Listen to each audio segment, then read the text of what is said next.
Assalamualaikum islina yang ngasih topik kasi di ko Waqf amendment bill 2024 ki dei chanara ba hai de ga khanara ba ko koi kari hai ni adu dugi matang da khanana na bagi ni ko sister amana kari hai ri kamaina hai ri kamain tawri hai ba to ma'am sumilali hai ba tamin ra se adu duga ma'am ming tamin ra se adu duga comment habi ro ko yes so hojik akhoi phung chana leiriba topic Work Amendment Bill 2024 gi matang dani ko sigi bill sigi matang da khoi nationwide agitation ka tawe mayam na protest ka tawnari ba so sigi Work Bill Amendment 2024 sida kari no hai ri si kai no amendment taw dori si hai bi matang da hai fetang khangmina si ko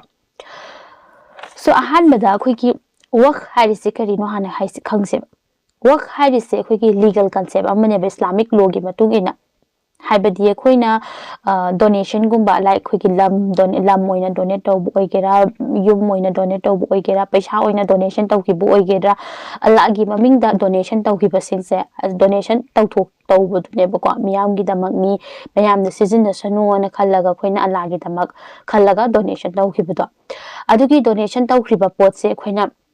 handana mu lokshin ba su ya de yon thok ba su ya de ko aduga magi ai Suppose aina lamama donate tawrena khallaseba mafamduga masjid chasanu natraga mafamduda kabarstan oishanu haina donation tawrena khallaseba ko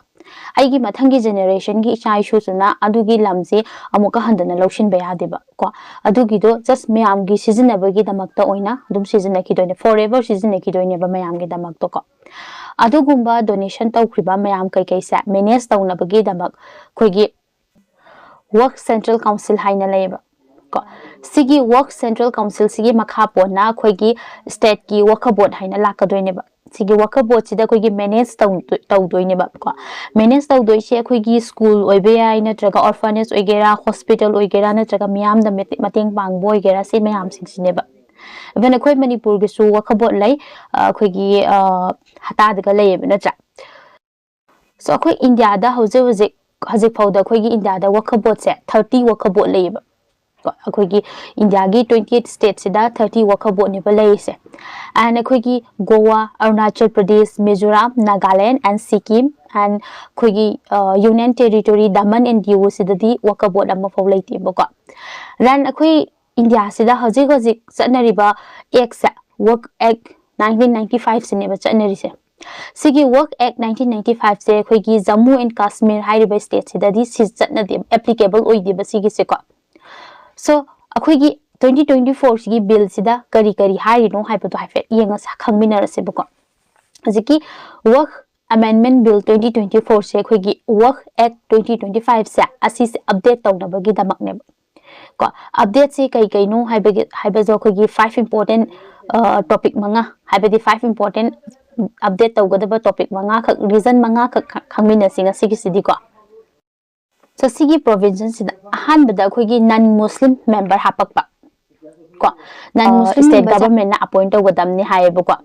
and appoint tawreiba particular he or she se nupa hajiki habakadaba mioi sa khoigi muslim law gi matang da khangba mi oi gadab ni haiba so sigi muslim law gi matang da khangba mi se khoigi non muslim oibado khoigi as a member to non-Muslim member and khoigi chief executive officers and non-Muslim oikadam ni haibuko and khoigi fundamental gi matung ina di khoigi fundamental da khoigi constitution da yawu gi matung ina di khoisi khoigi Islamic natraga any religion gi matters da to non-Muslim yawu ya de na haibuko but asigi sinani sigumba sida non-Muslim hapsalak pasinani ko khoigi mayam na su protest boka su dum lai se pam da be am lai se ko ID Muslim gi oina la aga lai riba potu da lak badu gi ni ko Another amana ani suba amana power to government haibadi hajik fawda sigi lay already lay sing se khogi muslim singi kaino na loina run tawringa tani pogwa aduga sigi bill gi matungina di khogi district collector da power makhai se loina determine tawrane haibadi disputed oiba property sida district collector sina determine tawrane particular property lamsi khoigi work board ki oidura work ki oidori brana traga khoigi sarkar gi oidori bra haiba se mana khoigi decide tawdoine bako another amana khoigi removal of work by user hainam live work by user haibadi karino haraga de khoigi sigi bill sida remove tawrak pane work by user se already akhoi na lamchi donate tawkhiba lamchi ko akhoi fazana documentation fazana tawidaba ma'am leba aidi donate tawkhre haraga akhoi na pata kai kai fazana maintain tawdaba ma'am singcha sise remove tawkhrane ba then another ramana work database haina hape work database na karino haraga di just akhoi gi sigi bill se work amendment bill 2024 se pass tawkhraga matung ek ola agadi ko within 6 months da register tawgadamni hai register se akhoi gi central database ki matung ina register tawgadamni hai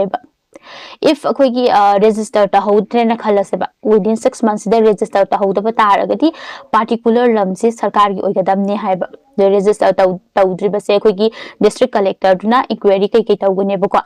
then akhoi na another mana sigi kaino sedana hai se koina if register tawbada ai matam sumaina thenge sumaina leire haiba poto du hairaga so dum matam kha chon than babudi yae bako and kaim haijelak tabida dum leiba taraga di particular lam natraga particular property se sarkar gi ohibu su yae bako sigi se then another amna tribunal decision hajik for the work amendment work akhoi gi work board da leire se tribunal na decision piba se assist na final oiramane bako but sigi bill sigi matung ina tribunal na piriba decision na final oira roiba sigi tribunal gumba decision sisu akhoi decision maker sisu amuka handana atopa member ama semane ba makhoina ko sigi sida form torakpa da akhoi district ki judge state government officer and joint secretary gi rank oiba member mayam sina pullaga tribunal decision lepkani ba sigi tribunal decision lepaga matungda if particular keno singsina miyoi singsina pen da bataraga di court ta chalaga high court ta chalaga khoigi appeal to boya e bako option lei ba dugi lok sabha da sigi bill se pass ta ukhre bako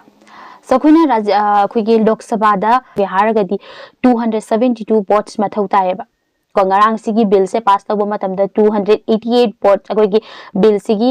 favor da 288 votes phangaga sigi bill se pass ta ukhre ba and against da na koigi 232 votes piri e bako opposition party kai kai sing na yaning da bu su yawe ba 232 votes na against the piri ai duga 288 votes tawre isina favor da piri bako adudi khoina bill ma pass ta ge har ga di 272 oibani na favor da ne hena yambani na sigi bill se pass ta ukhre bako and rajya sabha da bu puthoni rajya sabha da puthoga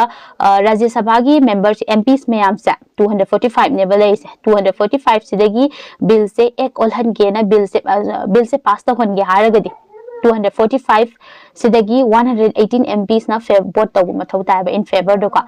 if 118 yo hitaraga di bill se pass taw doine buka so sumaina akogi lok sabha de ge pass taw khre rajya sabha de ge so tum obviously pass taw radni haina thajai ko so mayam na sigi matang da kai khalli sini ba ma'am mana sai han bhai kanda magi koigi masa masu sing nei koigi dharma gi mingda donate taw ki ba khut ki ba sing cha haidi koigi any amo boiro ai gi mai pai sil nau lai sing china natraga masa masu magi masa masu du gi masu hai tare adu sing tuna haidi kai dorok paganda piru hai bagan pbr de do ikoi dar koigi masjid ki oi pa natraga madrasa gi oi pa koi agari gi oi pa ikoi dharma gi oi ba ming ne ka thokram ne ba any court la kera kari la kera hain su praja mayam le kani ba ikoi makai do da praja gi through le rakada do me loina aduga ai thanta ka kai dorok paga duga ikoi isi piu matam da ikoi lamse donate taw matam da gai ni ikoi gi piri ba mafam se masjid ni khangde ikoi gi madrasa ni khangde adugi kabristan ni khangde adugi fanda kai thambi hoba aduna tragadi moina amka di leiba lamgi macha masu lei singduna sumain taw herap kana adu sam ko ngambe ai ba koi piu matam da adu pi koi suman loin dune taw nam hotene adu ra su ba sen har kan sita haidi mana haidi kai ani ai chamana ai lam se leitre haidi si piram pe lau da yadre na case taw se ba case taw kana mangona che chang si leram magadi adu sa amka khanari adu ju amuka ma'am khanan da biya da bam su leire ba aduna adugina dugi oi khe ko ma'am adu se ma'am sigi wo fam se sin sigi oi khaga ai ozigi sister sin hari je ma'am chummi lali natraga hai karai pho chummi karai pho lali hai je hai ma'am comment hai biramo ba comment hai biramo aduga ma'am hai sideni si pho chummi sideni si pho lali hai je biramo bo si hai ramatang lo sin jara